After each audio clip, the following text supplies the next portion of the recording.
તો બાપા બીએપીએસ એક પરિવાર બોલવું તો સહેલું છે, પણ અમને આ બધા જ સંતો ભક્તોના સ્વભાવ ન દેખાય પણ સંબંધ દેખાય અને બધા પોતાના મનાય એની માસ્ટર કી કંઈક કરી બતાવો ને.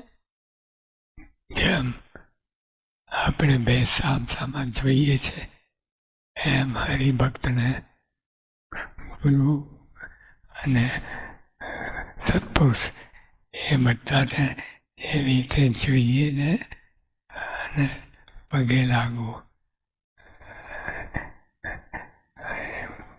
એ પારકા નથી, એ આપણા જેવા જ છે પણ દિવ્ય છે. એટલે આ બધા હરિભક્તો પણ દિવ્ય છે.